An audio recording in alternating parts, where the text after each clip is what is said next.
Okay. Okay. Shall we get started? Absolutely. So this is Zoom, right? Yes, Okay. So there are more people that would show up. they would show up, yeah, under, yeah. Oh, and they'll come in. Oh, They that's they right. tend to trickle in. Yeah. Yeah. So, everyone, please welcome my friend, Dr. Sonia Irwin, who I've had the pleasure of meeting once or twice, but have taken a liking to. Dr. Irwin is are you the chair of the Community Relations Committee? Is the chair of our Community Relations Committee in Glen Ellen. And does a lot of work in the community around civic engagement as well as I don't want it, not division, diversity, diversity, equality, and inclusion, which is very important to us. Dr. Irwin also helped found or co-founded One Community, which is an organization that we are very active at St. Mark's, along with Kim Reed and Kim Judge. So also quite important work around lots of work around race and relationship with the police.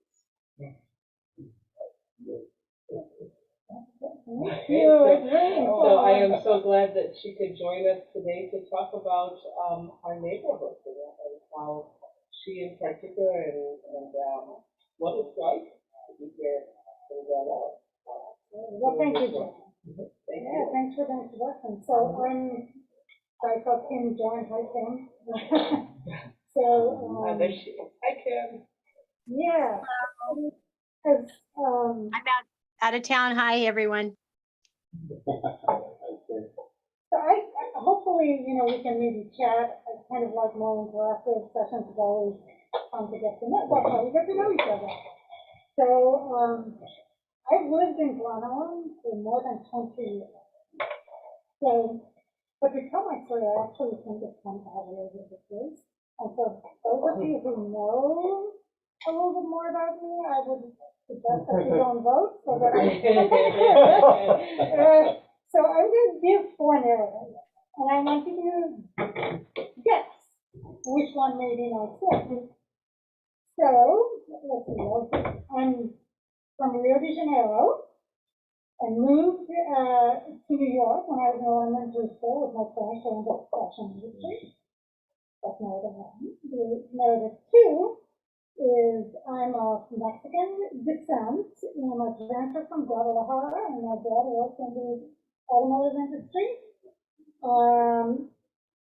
Narrative 3 is my family's roots are in the Indian subcontinent. My dad was in the pharmaceutical industry, and my mom was a political scientist. And the 4th is my heritage is Southern Italian and North African, Sicilian and Tunisian to be specific, and my dad was a telecommunications engineer, and my mom was involved in various volunteer organizations. Those are the 4 names. Which one do you think is my story?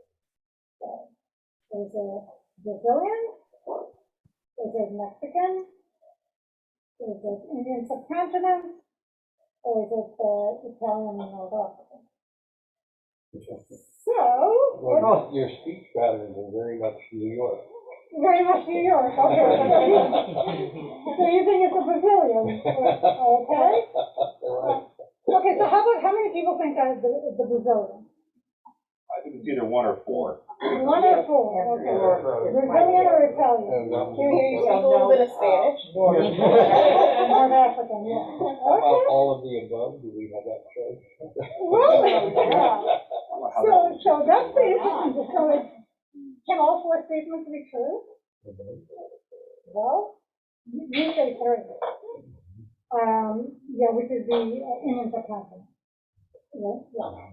So, well, all stories can be true at an individual level, but it can be true for us as a society.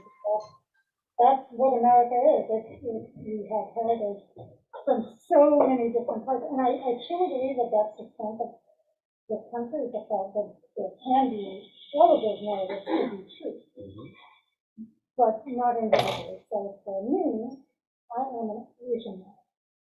Which means number 3. All right. Because I am from the Indian subcontinent, actually from Bangladesh. So, yeah, so that's kind of the, I find it quite powerful that all of those stories it can be true here. That's not true everywhere, right? Right. And I think that is an extremely powerful asset that we have, and hopefully we treasure, which we don't, or not all parts of the society treasure that these days. So now, so I said that I was an Asian man, right? So please feel free to ask questions like that. I enjoy conversations. So what I found interesting though, that when I say I'm an Asian American, sometimes people get that. So the world population is 7.8 billion, 4.6 billion live in Asia.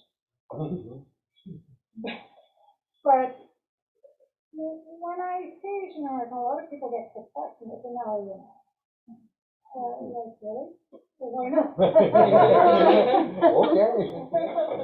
Because, which is kind of interesting, right? Because we make these assumptions of what an Asian American is supposed to look like, and whatever. And most of the time, when people think of Asian Americans, they think of East Asia. Asia goes from Jordan to Japan, right, and everything in between. I think I grew up thinking that, especially India, would actually fit more into the Middle East than it did Asia. So that was my imagination. Right, Yeah. right, and some of it is exactly. It's like we make these assumptions, and people who are, they don't mean anything ill or anything like that, but no, you're not. I mean, like real Asians, I'm not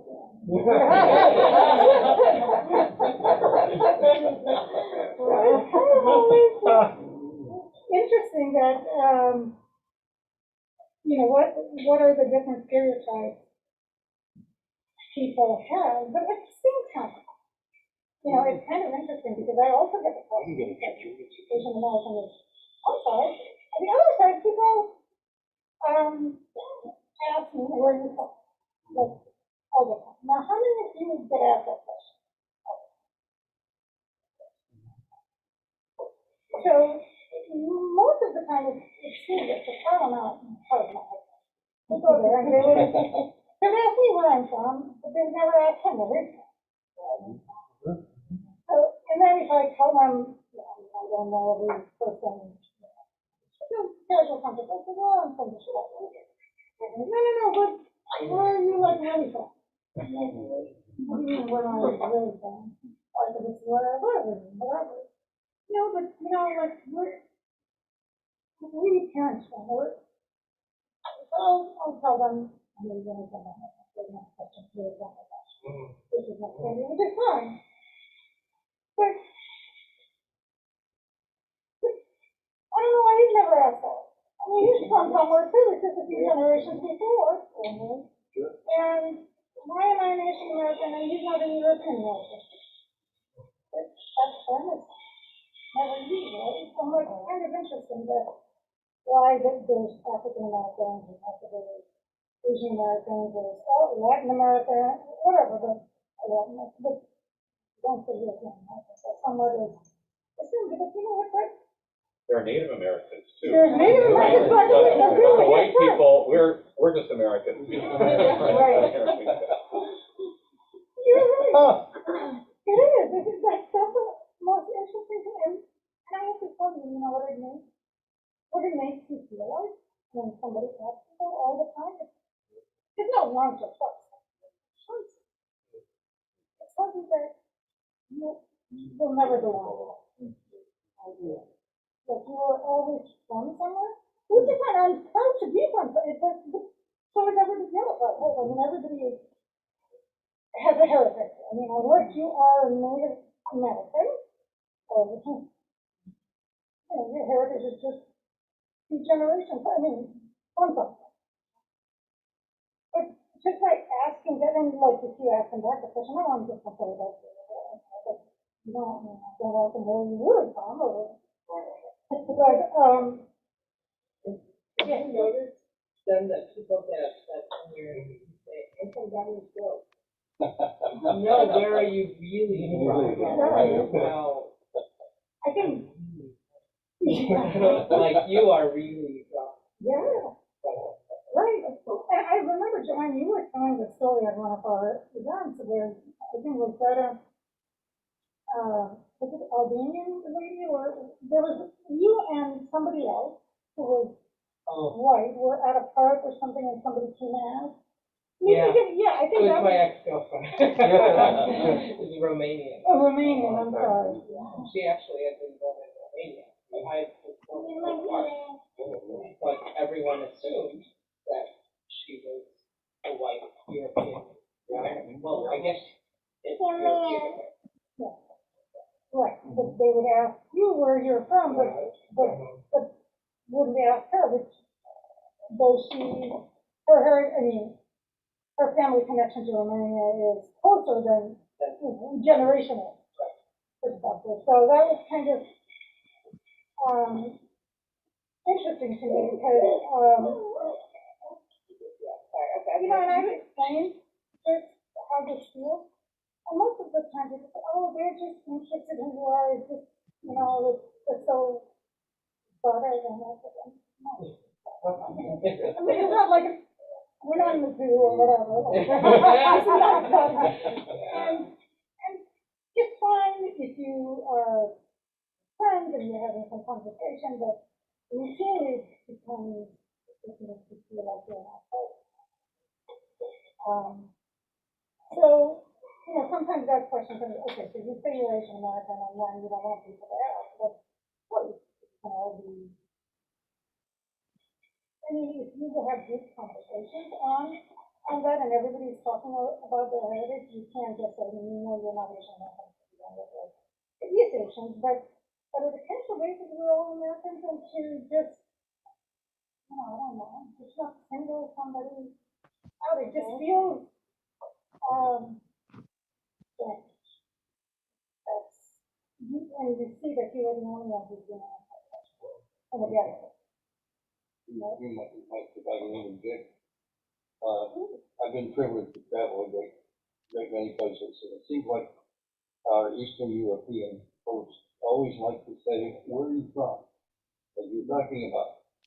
And I played in the quintet, oh, no. and our quintet, so they would look at our clarinet player and say, you're obviously Italian.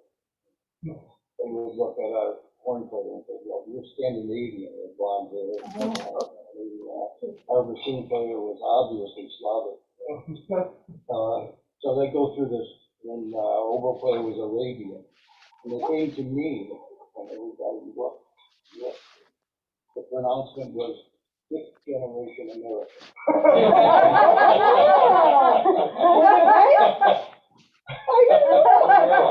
Did you know that? Are you fifth generation I have no idea. Maybe more, maybe less. I thought it was that special New Orleans. That's it. Yeah, my mother called us, our children, Ayudo. I don't know if you know that word. Ayudo is a mixed breed dog. Or other, you know. So my mother's a Ayudo. Oh, that's, you say that, right? You say that you are much. Same difference. Now that you mentioned that, I always do notice people who might be like third or fourth or fifth generation Americans, insisting that they're Irish or German, and you're like, are you really, is that really what Irish means? That's what I think you have to be from, Yeah, Irish German. yeah. Yeah, by that time, oops, the signal was like, oh. It's just the monitor, the Okay. online stuff Online is is safe. still going, okay. So, but it, it's kind of mentioning, Floyd, you were talking about the different countries, so when I was like, when I was like 10 years old, I remember having a really interesting discussion with my uncle, who is a philosopher and economist, so I mean, we could never win an argument. But I was glad that we were on the same side on this topic, or at least that's how my 7-year-old brain works. So let's say, like, why are there boundaries in countries? And like, why are there national boundaries? And it will be, I mean, why create these divisions? So if I grew up, I can see there might be some logic to having boundaries so that you have administrators. Like, you take care of things and stuff, otherwise you. Also see that her geography is uses of grammar, story, geography, as well as language, ethnicity. These are just parameters that are used to separate people. And geography is totally artificial. Like somebody just threw on something, right? I mean, literally, there's more involved in that. So, and I find this kind of troubling because, there's a difference between separation and difference. So we have different experiences, we come from different places, generationally, and I think that enriches us. But the difference is to be valued. I know that the separation, which is the other, which kind of becomes more like your student, becomes a lot more, it's not well. It doesn't make you feel included. And I always hear that how the Chicago area is very diverse. Long Island is very diverse. But is simply the presence of diversity goodness? I mean, if I go to downtown Long Island, it doesn't look very diverse at all. I mean, if you maybe look at the census data, you can see some of that. But it doesn't feel like people are part of the community, even though they live in the community. And they don't feel welcome that they can participate in their different events. I mean, whether that's the 4th of July parade or the holiday, whatever, the lighting, it doesn't seem like you create the environment where everybody feels comfortable to walk around and feel like they're part of that community. And I think I read that quote. It's not simply being invited to the party, it's being asked to go.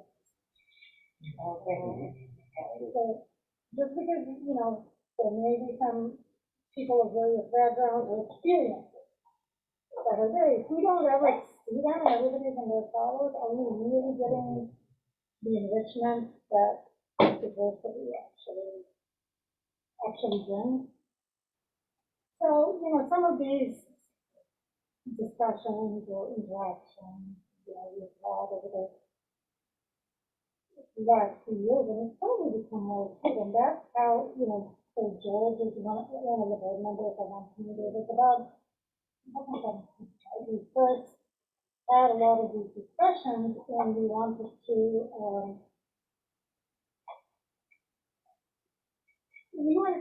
see how Long Island could be more representative of all the people who live there, right? And that's how actually one community started. Interesting. It was 2017 or 18 that, so Kim has been, by the way, Kim Reed is also one of the members of that community. In 2018, we had asked the village of Long Island to create a community. And at least the administration did not move for that, or like did everything is great, and that. But so that's how one committee was born. It was really funny. It was February of 2018, where I think George and a few of us reached out to just different organizations of community. We wanted to have a conversation to see if this was a concern for anyone else. If this was, you know, is that something we should worry about or do something about? I think between, you know, we reached out to about 10 or 12 organizations. I think about 18 or 20 showed up. Because then they invited others and obviously thought that that was a space where there's a concerted effort that was needed to make fun more inclusive. And it wasn't our intention at that time to necessarily start a new organization. If there are organizations which were doing this, which many organizations just don't know for a lot of work. But at least there was a sense that it makes sense to have something focused on that. And that's how one community was born. Officially. So we are a 501c3. One other thing, that around that time, people had signs that, in their yards, that were signs of,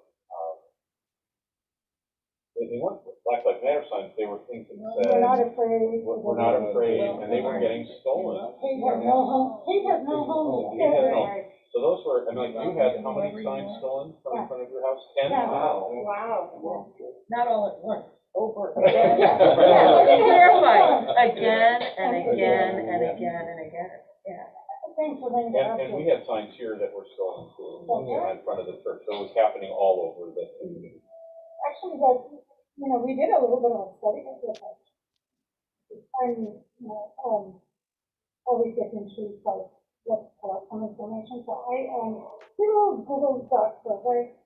Like, tell me if you have the example of the signs where hate has no home here, you know, everybody's stuff like that. If you have stolen or vandalized, so you just fill out the form. You don't need to tell me who you are. Just tell me what elementary school is, because I want to speak with all of them. And tell me what time of day this happened. So the 6 a.m. to noon to 6, you know, from 6 p.m. to midnight and midnight to 6. About, I think, 30 weeks or 40. I have about 150 people who vote. By the way, this is not a time to get to me. I put it on some closed data. And it was, yeah, it's over, I mean, I'm about 150 plus. Most of them are at night. But actually, there are people who have cameras. I mean, you could see people, you know, a lot of times these were reported to the police at that time. But there are little kids doing something. They're not little kids at all. There were no little kids out at 2 a.m. taking signs, or worse yet, vandalizing the signs with spray cans and waving it. So, yeah, so that was one of the conversations we actually had with the village where, you know, we tried to explain how it's not a $5 sign that we're worried about, but it's a message. Right? It's a message that is sending. And if you don't do something, it's going to escalate. And 6 months later, I had two sons that one by one. Yeah, 2 sons. 2018, no, one. Had gone by west, spring break, and they went into a soft walk. Because there were racist, derogatory, and threatening signs left at Glen Bud. And Centex. If you remember that Centex actually closed that. Glen Bud did not. But I remember, actually a friend of mine texted saying that Glen Bud was one of the welcomes. I tried to get in touch with my son, and he didn't answer because he was there. But he called crisis on that too. So I did, and he was okay. But you know, when I run, and one of my friends, the next morning I was running with her, she said, well, her son was there too. It happened to be his lunch period. And he goes out the hall, and he sees this, like, totally, fully geared police officer, like armed. And it just, it was a shock. I mean, obviously, things have gone through a lot worse with the shootings and things like that. But it's still not pleasant to just yeah, obviously there were the good guys, but nonetheless, there was a cult. And so, with the signs, nothing happening, we have to speak up, we have to say when things are not right, because then they escalate, when this happens. And we asked for, a statement from the village, there was no statement from the village, none. So, Because everything's fine. They didn't Everything is get committed, fine. So, obviously. exactly. So we asked for a statement, and that's exactly what was said. It's like, no, we don't want to draw attention to it because otherwise that's bad. And then the other reasoning was, well, if we condemn this, that it's like, if we say these things, this is a live case, so then we can't catch the bad person. It's like saying if you say stealing is bad, you can't catch the thief. That made no sense. We would say that this is unacceptable because you didn't do anything with the signs, and you didn't, if you don't condemn this, well, what's going to be next? And it's actually at that time, we went to one of those village board meetings that was baseball. And Joe Pope and the others, we said that in the actually, I even heard that a comment was made that if it was left to them, they wouldn't even have the schools communicate this information to the parents. Simple. Like, high school, we're not going to go home and tell people? And second, why would you not? I mean, that was luckily done by West was not on that page. So actually, as soon as I saw her and my friend emails came out and all that stuff, is what happened. Everybody's okay. I'm really grateful for that. There are obviously there are leaders in this community who take this seriously. So that is something to be very thankful for. So anyway, that's so after the signs and that escalation. So that's how kind of one community got more and more involved in this, and it was actually in May of 2018 because I went and looked it up. But the letter went from I believe we proposed a community relations commission to be formed until so we had two acts: a statement against condemning what happened and community relations commission. Both were neither was met. And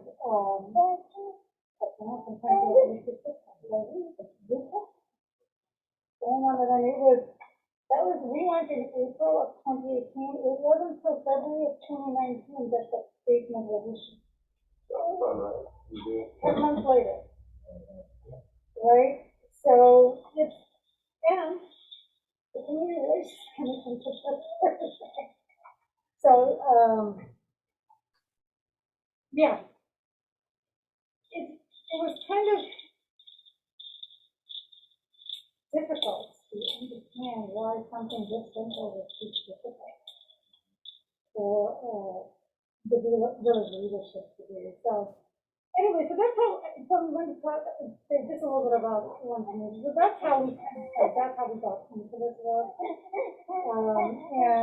the vision statement for, is a society free of prejudice, bias, discrimination, and inequitable treatment. So we are a 501c3 organization, and we say that, we want to embrace our community diversity and to raise awareness, acceptance, and involvement.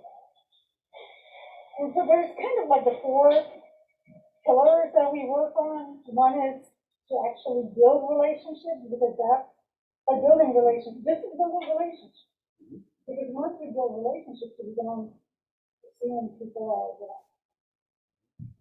all certain types of people are bad and all that stuff. The building relationships is very important. So we actually have community picnics, next storytelling. By the way, the next storytelling session is going to be in partnership with Glendale West and Glendale Public Library and Oxford Church. And by the way, one of the storytellers is going to be Tim. It's on family tradition, so So we will have 4 Lombard rep students. They will interact with each other, and it's just also a tradition. We've had a couple of these sessions before. So I hope you can all join. It's on October 20th at 7. So that's, we do some storytelling. We have the other one, which has been very important, is the police conversation. So after the George Floyd incident happened, so Kim Reed has been leading this for the community, is we invited first a Brown police chief and black students to the community. Conversation. What does it feel like? All of this. And it has now evolved to 5 or 6 police chiefs and a whole bunch of students and community members of various backgrounds. And it's a conversation that it's not, it's a by invitation. That's what Joanne spoke one time as well. And it's not intended to be casual. It can be fun. Okay. And it's everything. Sometimes people, others are a little reluctant, but they come back. So which is good. So the building relationships, and then there's the whole branch of the building community. So we have to be there first. So one of the fun ones is the parade. We hold a July parade where one community goes and St. Mark's is a part of it. We have all these organizations who we collaborate with to show up behind. So there's one community, literally just take it as not the name of the organization, but for who we are. And there's St. Mark's, there's the Tony Foundation, there's the YMCA, there's the Lombard School. They all have their signs all together and we walk together, which is sending a message to the community. So we were, and I have to say, we did the Lights for Liberty, which is when kids were being put on stages. You remember that? There was an event to basically, it was a vigil. It was actually right in St. Mark's, where, we had discussions that this is not okay to separate children from their parents. It doesn't matter to you. This is. So that's kind of part of building community when Christchurch happened, we went to the same time they should. The Pittsburgh happened and we were there at the time because it's important. We have to support people. That is part of building our community. And then we have the educational. We do a lot of partnerships with the parents, the speakers in this area. And the fourth is really the advocacy part, which is we were talking about, the component for the community relationship. So, after engaging in this space for a long time, and we had community was trying to figure out, okay, so if there was a community relations commission, what would the charter be? Amazingly, by the way, Glen Ellen has had a community relations commission in the book since the 1970s. It hasn't been seated for a long time. And we looked at the code, and it was mainly focused on fair housing, which was obviously important for the time. But at least we felt that it was required to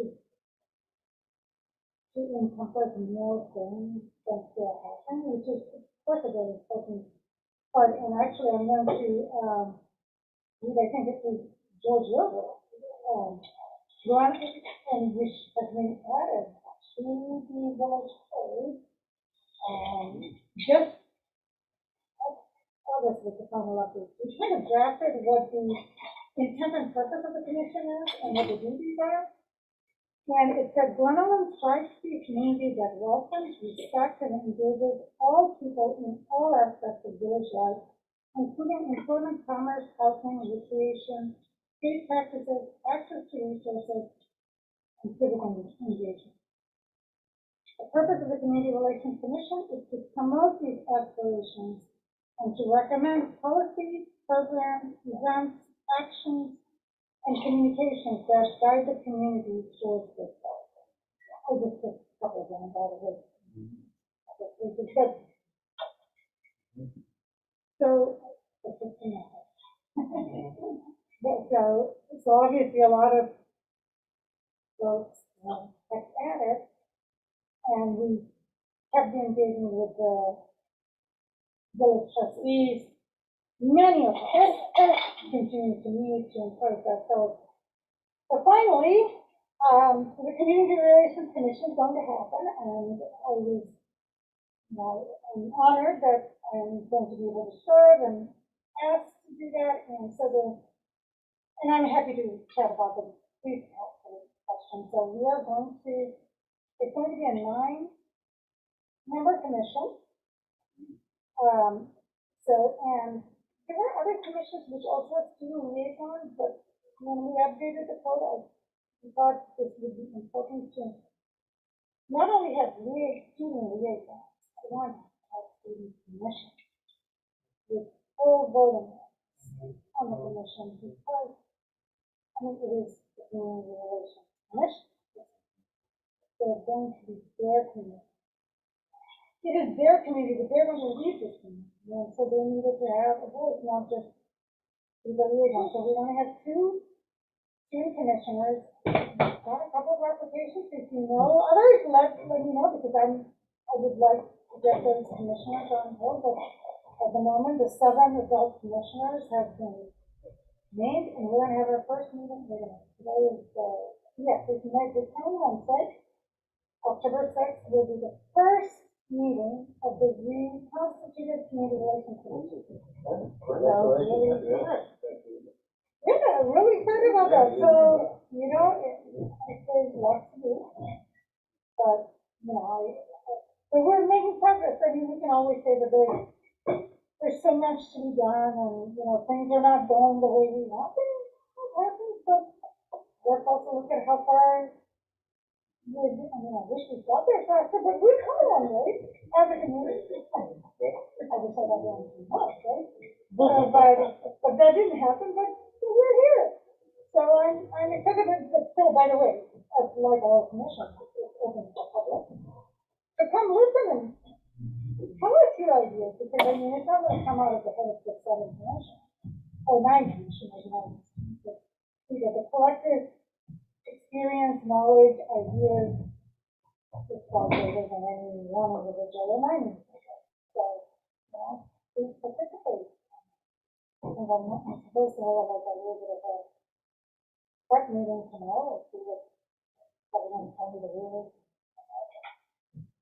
So that's coming up Wednesday, but anyway, ideas, you can tell me ideas now.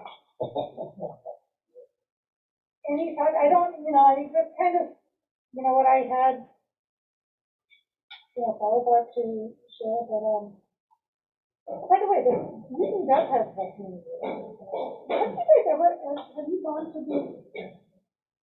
they do a festival of cultures? I went to it this year. I thought it was the first year, actually, but it was wonderful. Yeah. It was wonderful. They had music, and the Islamic Center was out. They had somebody from the people presenting work. They were just like so thrilled to share their stories, and it was really great. And it was really good for kids. They gave away little balls where they had the globe painted on them. And then there's lots of great music, lots of really nice world music. Right, they had the band. They have a stage for the band. I wasn't able to make it this year, but they had it too. We got a free henna tattoo. She even got a henna tattoo. But it was there. When and where was that, Patty? It was in Memorial Park. Yeah, it was in August. Yeah. Is it August? Okay. I live in Wheaton. I didn't know it was Wow. I'm always looking for stuff to do with their kids. Yeah. But it was really nice, and it was amazing because, I think I'd be curious to know what the demographic distribution is of our area of DuPage County, but it certainly looks very white around here. I think if you're just walking around it, but all the brown people came out. It was great. It was great. Very refreshing. I think diversity may be here, but it's like silence. People don't talk. You there's been stories, right, George, you told us. And there were people saying unkind things to people who live with them. So they don't feel comfortable, and if you don't, if you, yeah. So I was gonna say, so if you look at the history of Glen Ellen, what was Glen Ellen, the demographics in 1970 are different from today, Oh, right? yeah. I mean, it's more diverse, right? Yeah. So a lot of the traditions, Glen Ellen is a town of like traditions, like the lighting of the Santa Claus comes, or there are these events that are really like, I mean, rooted and grounded in like these old traditions. I'm not sure that people who arrive in the community now are like, it appeals to them, but we continue them, and they're like, oh, these are dear traditions. So something like a festival of cultures. Now, I don't care if we just copy what Wheaton does. I mean, or something similar. That would be really, that would be very intentional about bringing people together, in a fun way that I think would appeal to everybody.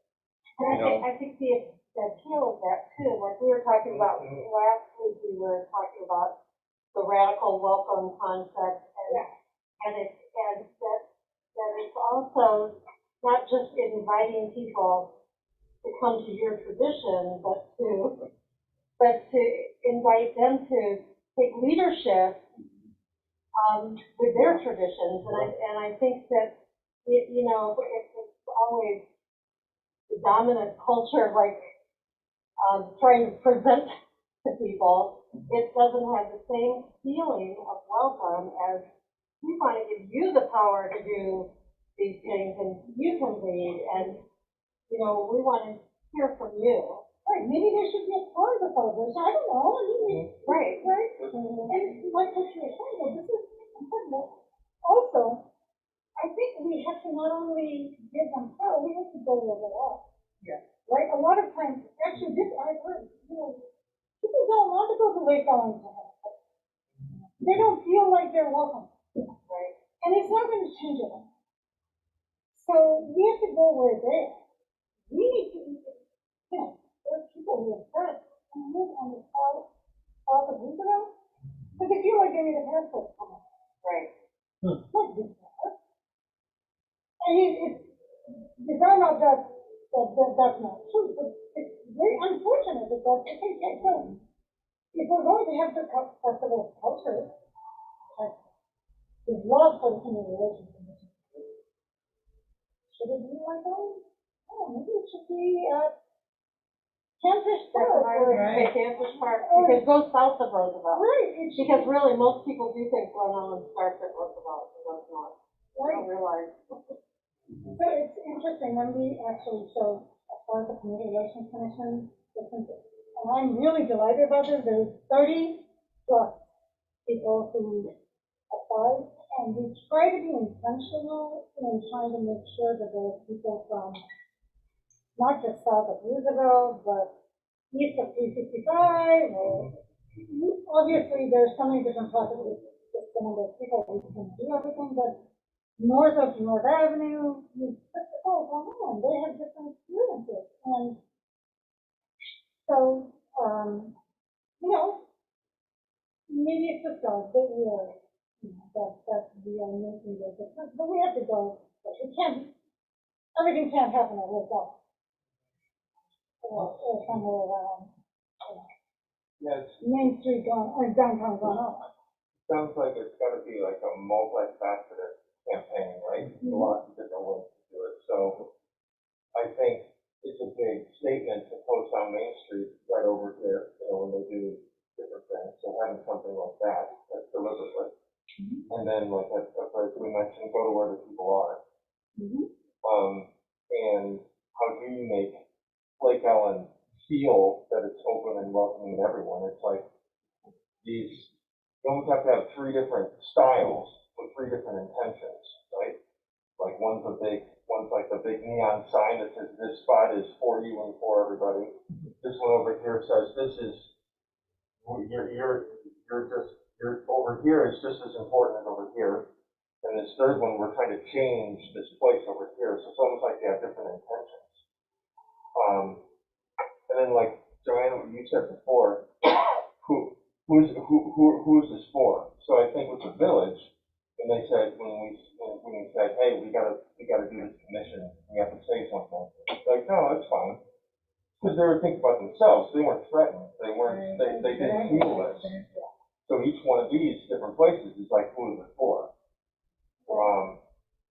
And so I feel like if there is gonna be more pushback about doing something at Panfish Park, it's gonna be like, oh, but you're not gonna get the people who like to do it over down here, they're not gonna go. And you're like, well, you know what, maybe it's not for them, fine. Right? And let's try to do it and see if they go, I mean, you know. Right, yeah, it's a long game, it's a marathon with different avenues, right? You know, I'm just realizing when you said that stuff happened in 2018. Yeah. So going east of the Prairie Path, like the bridge, I pulled up a swastika off that was duct taped onto that bridge. I'm just remembering that's Like the the same Taylor Street time. Bridge? Yeah. Really? Yeah, and it's a WC next to it. I'm like, oh, great. God. We have neo-Nazis in West Chicago. That's wonderful. But I didn't make that connection. That was about the same time as what you're talking about. And I, you know, unfortunately, with these separate classes, and one of the, when we were talking about the signs, and this wasn't in general, and I think this might have been easy, because they also, you know, there's a little bit of possibility. One lady with her sign, we had no home, was putting it over with the clock. Yeah, we've had signs in our yard for like 4 years. I know the Black Lives Matter sign has only been for a couple of years. It's the one that says, injustice anywhere is injustice everywhere. And that was stolen just this week, and we've had it up for, you know, at least a year and a half, 2 years or something. And then that shocked me. You know, I drove into the driveway and I'm like, something's wrong. I'm like, Oh, yeah, something's missing. Yeah. where's the sign? You know, and I was looking like, did it fall down, you know? Yeah. And I was surprised that it was there for so long, and then all of a sudden, yeah. Yeah, it's. And they left the one that has the super languages. Oh, they left that one? They left that one. It was It was a little harder to see. It was a little behind. The bushes had grown up in front of it a little bit. How many signs have you heard taken from St. Louis? So, I think it's half a dozen. No, and the kids made them too. They were hand painted and various ones were stolen. The Black Lives Matter sign though is, the only thing that happened that somebody put a Trump flag over it during the election. And that was but it hasn't been vandalized. Well, we've had other additions, yeah, no, not taken away, but besides the Trump flag, someone also put a piece of foam core that wrote all lives matter, and then, wait, what was that upstairs? Did they say something else on it? Yeah, it was something that was spelled incorrect.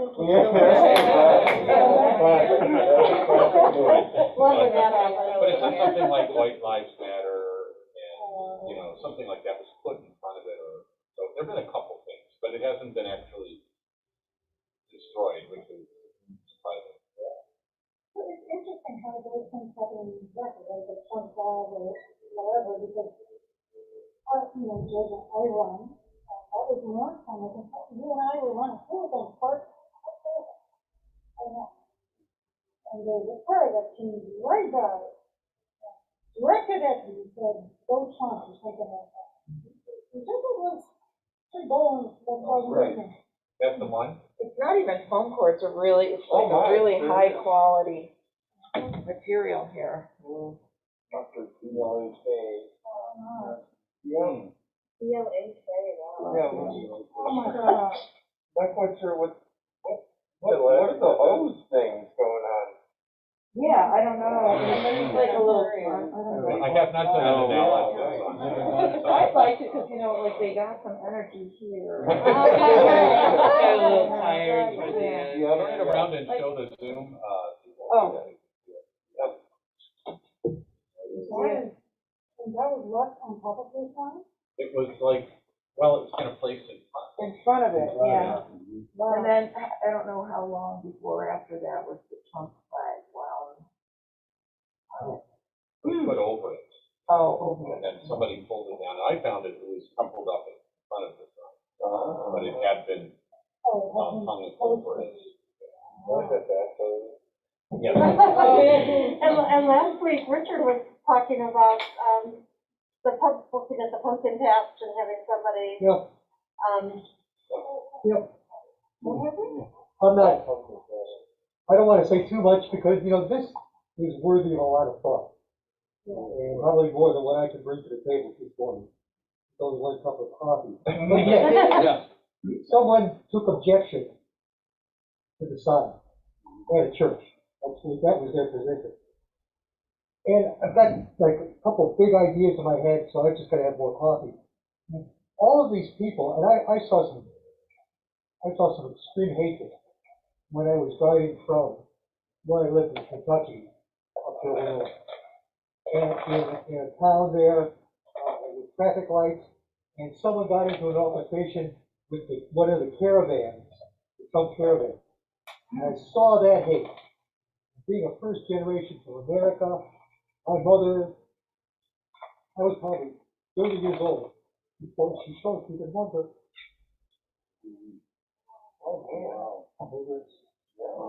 So, and I think, Josh, you said, people don't pay attention unless it hits them. And I looked at those people in the caravan, they felt isolated. They felt discriminated against. They felt they didn't have power until they started yelling and screaming at some guy from New York listened to them and started talking to them. So talk about silence. And being in a Christian church, we have some sense of idea of how a revolutionary can be treated. And 2,000 years later, we understand it's an evolutionary process. So I love how you use the word persistent, because it's going to be a long one. But if you don't start, you never get there. right, So I'm so grateful for the work you're doing. And drink coffee. This is one of the things I want to, Richard, I'm so glad you talked about that. This is one of the things I want to say about Sonia Irwin. Is there's persistence, but she never stops. And the other thing, there are many things to say about Sonia. You know, there are a lot of things that we can be energized by, and it's hard to keep the persistence. And one of the things that Sonia does, and one of the methods that is amazing about all of the work that other people do, is show me, don't tell me. Yeah. It's not, I mean, there's value about talking about things and making people aware of them, but there's incredible value of doing the work to bring people together and making these things happen. And Sonia consistently shows, and she's not doing it for applause or recognition, and she doesn't get enough, but I do want to say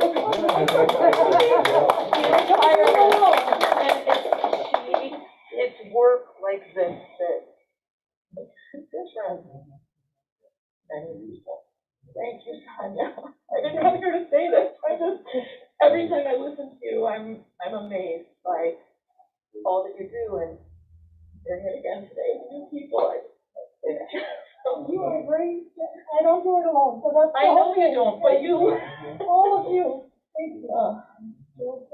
Thank you, Grace. One step at a time, right? We're getting there. So thank you for being partners. Because I mean, you've been there right from the many others. So I really appreciate that. You have something to say about that. I appreciate your ideas about events that bring people together. And the thought comes to mind 60 years ago when Jerry and I were first married, and the tenants in a house in Milwaukee, young people with one young child. This block had a block party every Sunday afternoon. They called it the Sherry party. They had a flag. They hung it outside whichever house was social next. And the whole block came together between 2 and 3 in the afternoon and talked to each other. When we were invited, we thought, oh, you know, we're the junior people here. We came to Glen Ellen, and I have to say that we had a welcome come to us. That was meaningful, although it was on the commercial side, it was a real person-to-person stuff. So Jerry and I have seen insularity, because on our friend block, there is certainly no block party. We barely talk to each other. And George recommended that we mark on our neighbor's doors and do something nice for them. So at Thanksgiving, I baked loaves of bread and I put it to the people on my back. My goodness, you would have thought I had done some miraculous things. The reaction of the people was above and beyond. So parting the people out of their houses and into the space together where they could never walk. And you're not dealing, I think, with housing and food, which is important, but you're dealing with society and people's mentality, and it's a huge problem. But it's Glen Ellen, and I think this cultural festival, Jerry and I have been involved throughout all of our lives in these cultural festivals, and they are amazing. Any place that we've been, they bring such diverse people with music and food and interesting things to do. At the University of Western, one of the big events of the year was, since we had so many students from foreign countries and groups of students, and what do they call it? I can't remember, but every group came out to show their culture, their food, and it was a big party. Oh, the university, I love those, like an international festival or something like that. Yeah, and that was a yearly event that went on. Everybody prepared for it for a long period in advance. And as a part like the home, that was one of the big events. That was of big. the whole Of the whole year. The whole town would be there. It didn't have to be there. So, well, they're gonna butt up with, I think that's a big thing. Yeah. There's so many things going on, So and many like, things, yeah. and I think that's one reason why don't people kind of come out and mingle, and you've got each family or household, and that could be different types of families, different types of generations, different types of, activities. It's like, I think that's something I'm trying to work with also as a librarian. It's like, you've got people packed to the gills with activity. Right. So these really important, this really important stuff, how do you it's like you're competing with this other stuff that's either driven by necessity, everybody, multiple people work or have multiple jobs in their households, or, there's other social pressures. It's like, shoot, we've got this really cool, great thing that could change our society, but everybody's like, I'm just too tired to go do another thing. Yeah. And that's where, it's interesting that you bring that up. That's the whole point. I think if we, for the community as a whole, if we share some of these responsibilities, maybe we can help, because we can't all be everywhere all the time. I'm glad you kind of brought that up, because one of the things that was, this is FYI, somewhat loosely connected. So when we interviewed for the community relations committee, we found out there were incredible things. We ended up going with candidates who are passionate about the state, but not yet involved. Because we have to, because they have to, they want to do something, they don't know how to do that yet, so this is one avenue, and we have to make the table bigger for people who are doing these things, and maybe they can, and then we have to figure out ways where, people have a little bit of time, it's not the same, to go and explore these things, but who's looking to draw or who's into this work and stage so that then they bring others in who haven't been involved, and that's actually, that reminded me of, actually, Jim, you, when the Sisterhood of Shalom was here, I do want to read this with you. The one thing, so this is an organization, one Muslim woman, one Jewish woman. That's how, so if there's another Muslim woman joins, there has to be a Jewish woman. So there has to have discussion. And obviously, that whole relationship between Muslims and Jews gets attention that people hate each other, but they don't hate each other. And they build a relationship. And the one thing that I really think is, you cannot hate your You cannot hate your what? friend. Friend. So we have to go out and make friends with people.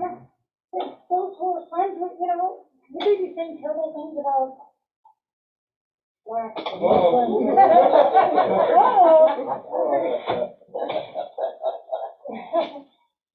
Well, that was a sign. That was a sign. We are at the time where we need to close out the Zoom, so people on Zoom, thank you.